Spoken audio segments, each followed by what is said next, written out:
consider myself a baby in Christ.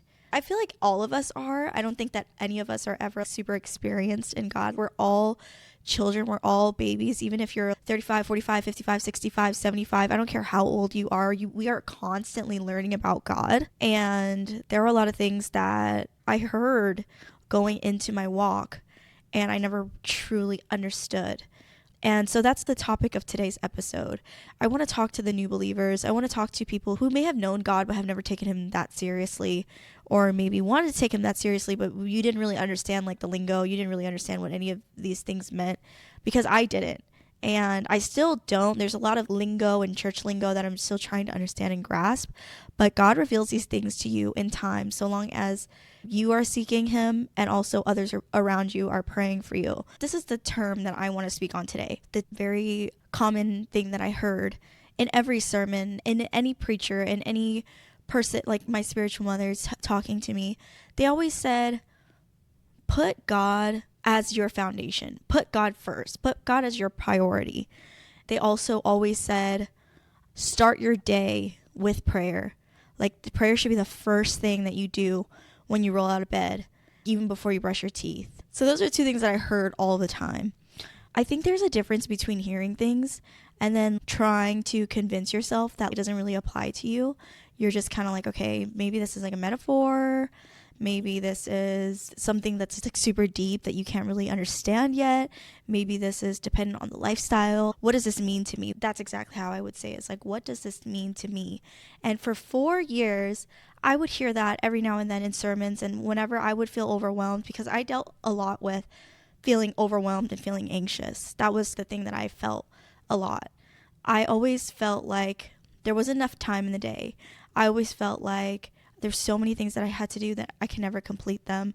It was just scrambled all the time. I felt like I would start every day not understanding what the day would entail. I just kind of gone with the flow, and I just woke up and was like, I was just thankful to be alive. But then the day just took root in whatever it is that I wanted to do that day. So that was the way that I was doing things for 4 years. And mind you, I was hearing this all the time. Pray before everything. Pray in the mornings. Lead your day with scripture. I would see it everywhere. And I'm like, this does not apply to me because I'm not a morning person. I'm not going to wake up that early. What am I even going to pray about? What does that even mean? What scripture? I was already struggling with like going into the word. What am I going to read? I would just literally open my Bible app, open my physical Bible, and I'm like, okay, is God going to speak to me and tell me what I'm going to read? Like, these are things that I thought about so much, especially as a new believer and somebody that didn't have a structured guidance through church. I was just literally learning God for myself. And I feel like a lot of people, they do have this feeling. I hope a lot of people do, because I don't want to be alone in this. But I was just like, why do you hear these things and people say these things in church? And you're just like, what does this even mean? Like, I have no idea what this means. This is so new to me. This is like a whole new life to me. And although I've been saved 4 years, although it is very hard to miss that I am a believer in Christ, on the inside, truly, I was struggling. I was struggling really hard to understand what it meant to put God first, to understand what it meant to lead my day with God as the foundation. Because also, I am over controlling. I love to control things, and it probably stems from just how I grew up. Things were very uncontrollable growing up, and so the things that I could control, I did. And then into adulthood now, I try to control my day. I try to make sure that every single little thing went exactly the way I wanted it to. And when it didn't, I like grew so irritated easily. And I went so insane when things didn't go my way, because the schedule made so much sense. And I know my kids well enough that I know that they can do the schedule. Why did this not work? Why am I in this predicament where things did not go the way that I wanted to? And now I'm upset. Now I'm mad. Now I'm like, oh my gosh, I'm going to blow my top. So having that context and understanding, that's literally how I lived my life up until about a month ago, it was so stressful. I was always so anxious. I was always so overwhelmed. I felt like I was getting nothing done. I didn't have time for myself.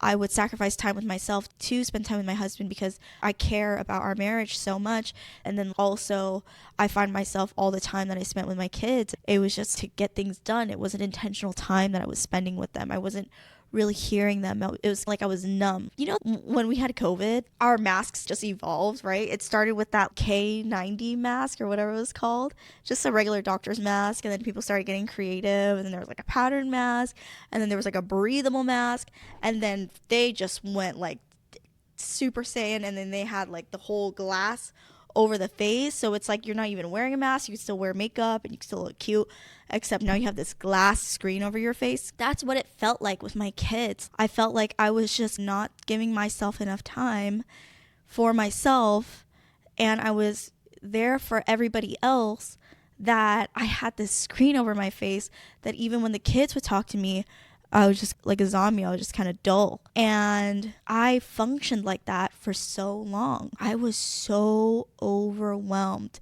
I felt like I was losing my mind. I felt like I was there for everybody else, but nobody was there for me. My husband, I texted him. I said, hey, babe, I think I'm going to film an episode today.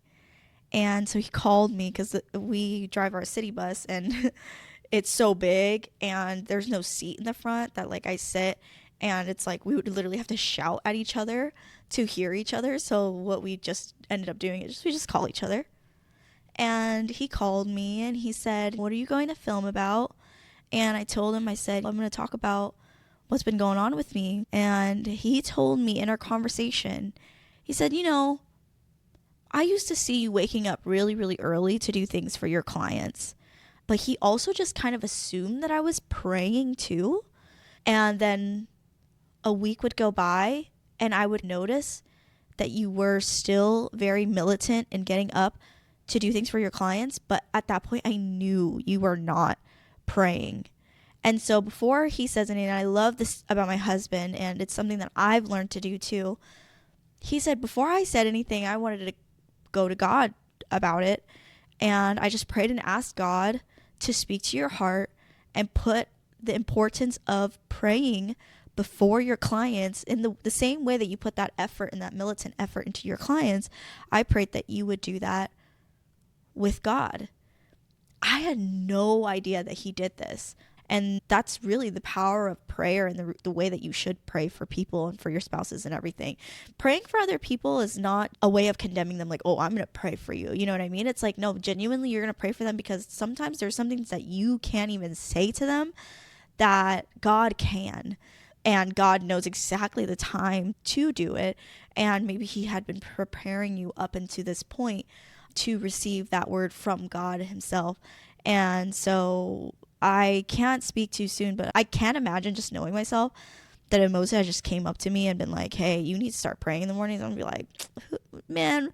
I honestly was like that sometimes. The 4 years that I've been with Christ, like in walking with Christ, I never prayed like that. Like I literally would like pray to sleep, but it was like a half sleep, like guilty prayer. You know, it's like, oh, I haven't prayed. Like, let me go to sleep. And then I doze off to sleep and stuff. Or like when my heart would be really, really broken, I would go before God and pray. But I never had a very frequent routine kind of prayer life with him. And that was because I was lazy. I didn't feel the need to. I didn't understand why I needed to. I'm just like, I didn't want it to be forced. You know, I kind of fed myself every excuse in the book. So I wouldn't doubt that if Moses had told me that, I would have been like, who are you? I remember he used to say too, he's like, did you pray today? And then I'd be like, yeah. That was a total lie. It was totally a lie. I would literally start praying to myself right then and there so that I would be like, oh yeah, I did pray. Or like I would pray I always pray before I ate my food. So I'm like, oh yeah, I did my prayer today. I ate my food and I prayed to God and I thank God. Moses prayed for me that prayer with God. And about a month ago, God used somebody else as a mouthpiece to speak to my heart. I was working for this person and I wanted to get to know them better. So I was like, well, what's your routine? What's your like daily routine like, right?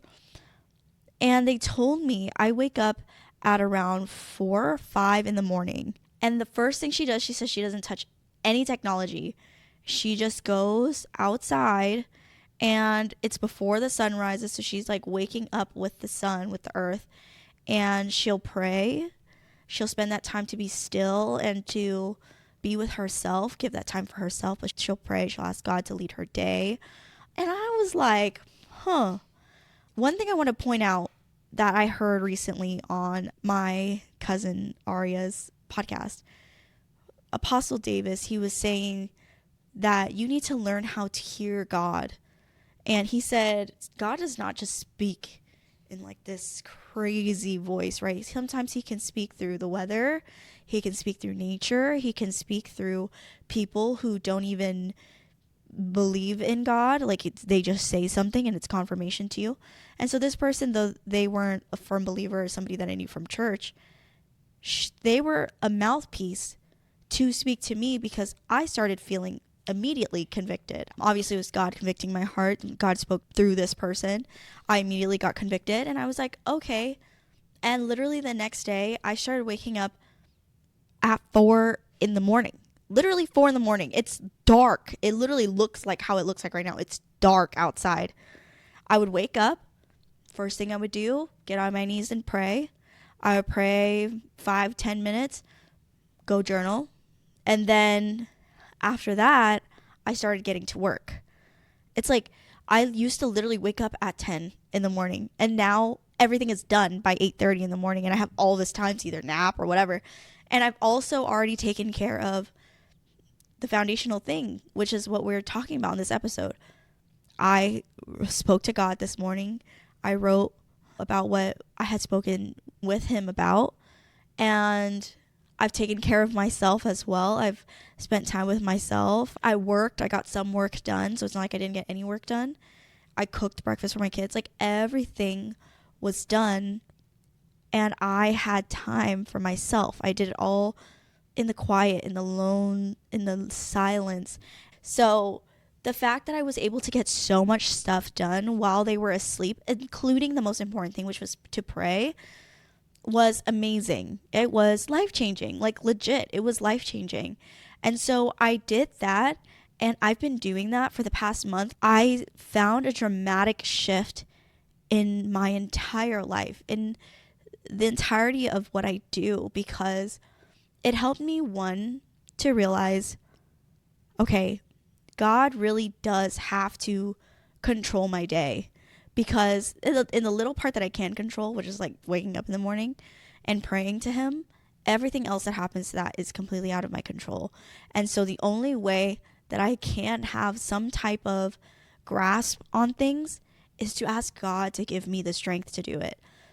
The reality of the situation that I was dealing with was not because of my kids. It's not because I had 3 kids. It's not because I chose to be married. It's not because we live in a 2-story house and it's hard going up and down the stairs. It's not because I'm pregnant. It's not because I have a full-time business. It's not because my husband has a full-time nonprofit. It's not because of any of these choices. It's just literally, you're never going to be able to do anything by yourself. And we hear this all the time, right? It's like, you can't do anything without God. And you're like, okay, yeah, I get it. But legit, like nothing without God, like literally nothing. If you think you have 1 child, 2 children, 3 children, like I don't knock moms who just have 1 child. I do not compare myself to them at all, because anything in life is going to be difficult. There's some people who struggle with disabilities. There's some people who struggle with being a single parent. Everybody has their struggles that they go through. It doesn't matter the life choices that you choose. It's a hard life. And the only way that you can win that fight is to have God be able to give you that strength. And I would ask God for strength at the very end. Could you imagine that? The only analogy I can think of, because I just went to watch The Karate Kid, is you are in a boxing match or you're in a competition and you don't drink water. You don't drink water throughout the entire thing. And you're just going at it and you're just going at it. And you think, oh, if I stop and drink water, it's going to delay my time. It's going to prevent me from winning or whatever. So I'm just going to do things my way. I'm going to go, go, go, go. I'm not going to stop for water. I'm not going to stop for a break. And then finally, at the very last round, you are like, okay, give me a drink of water because I cannot do this anymore. Like, please give me a drink of water. all of that time and energy that you have wasted in the beginning of the match, not drinking water, just trying to do things by yourself because you wanted to save time or whatever the excuse was, you could have been winning the entire time. And by this last round, you would have felt like on top of the world because you've been winning this whole time. It's the same thing when you feel like you only have to ask God for strength at the end of the match, at the end when you're like, okay, I cannot take it anymore. The reality of things is that we cannot do anything without God. Like, we might think that we're doing a good job without God, but we're not. We're exhausted. We're tired. We're confused. We're wondering, what is it that's going on with my life? Like, why can't I get things together? Why are things so difficult for me? You just wonder, what is my purpose in life? What is this? What is that?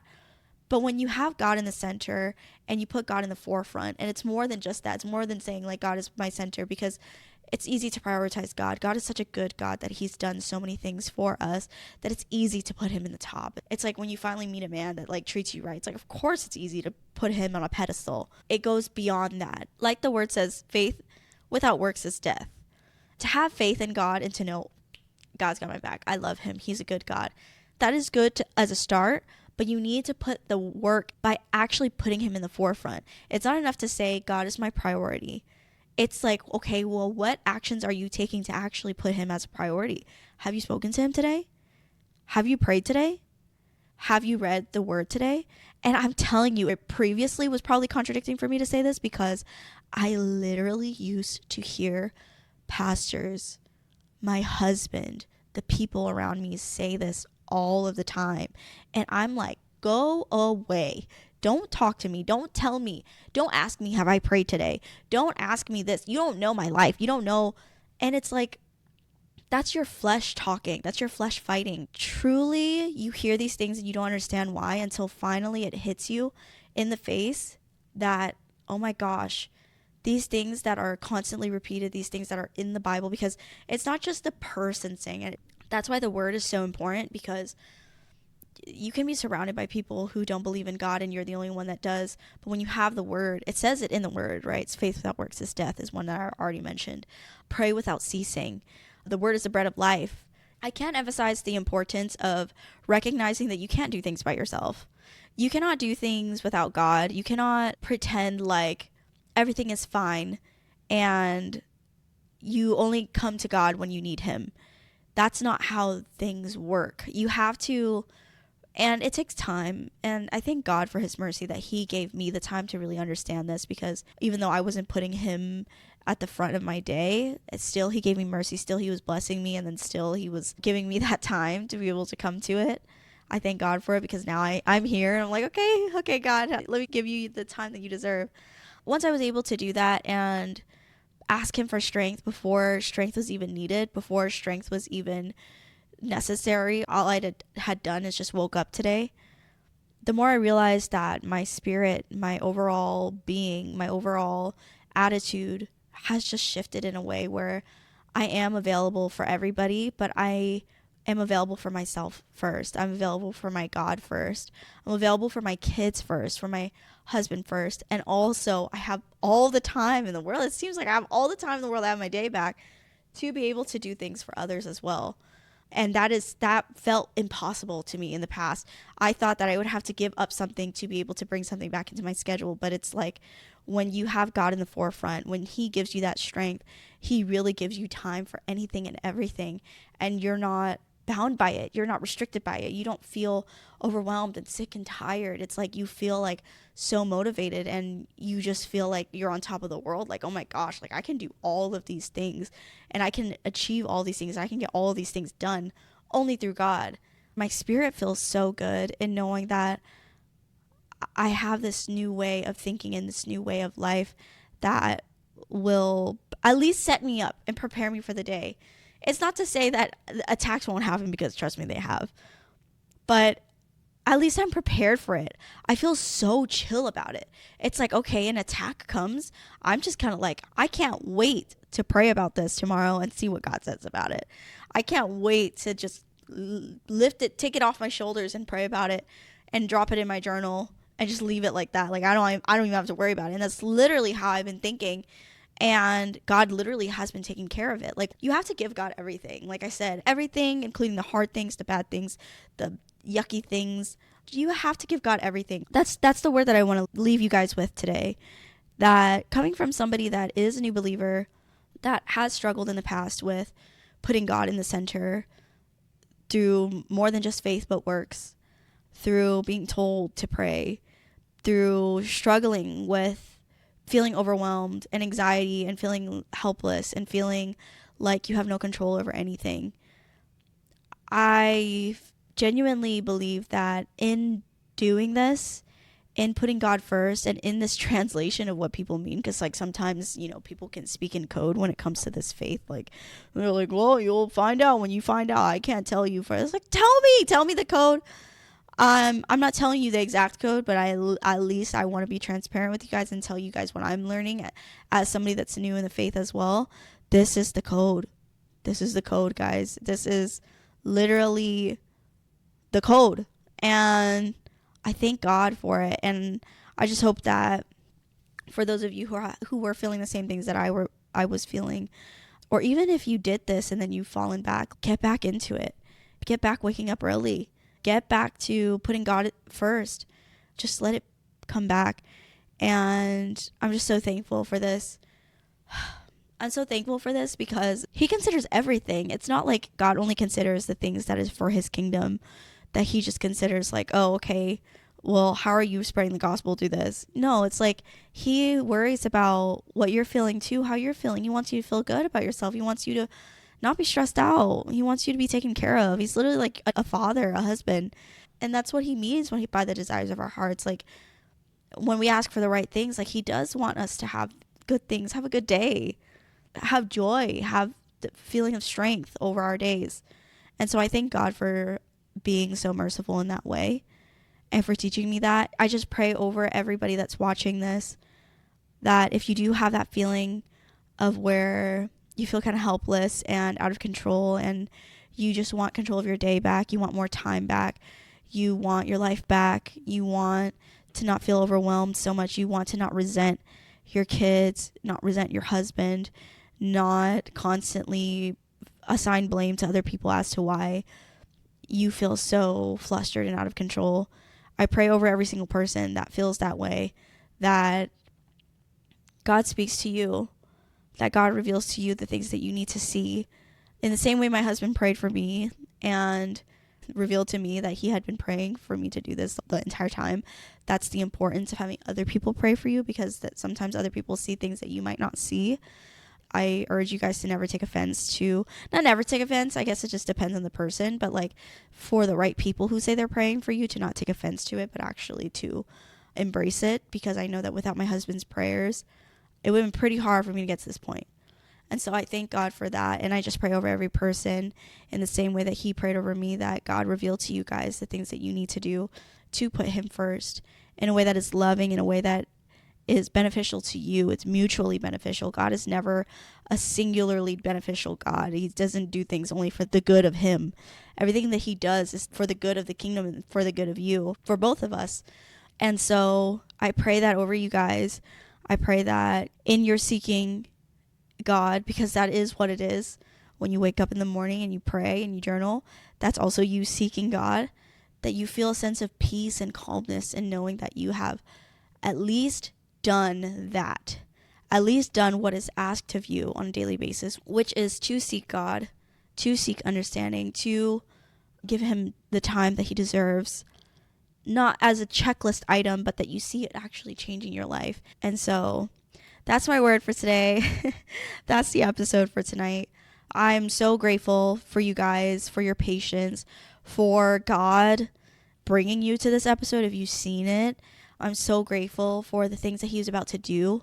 And if this episode blessed you, continue to pray for me. Pray that it reaches new souls, it reaches new hearts. Maybe somebody else that you think needed to see this might see it. Prayer and God is in control of everything. And so that's all I ask for is prayer. And yeah, thank you guys so much for watching this episode. If you need anything, you know where to find me. All right, this has been Love Notes with Kim. Bye.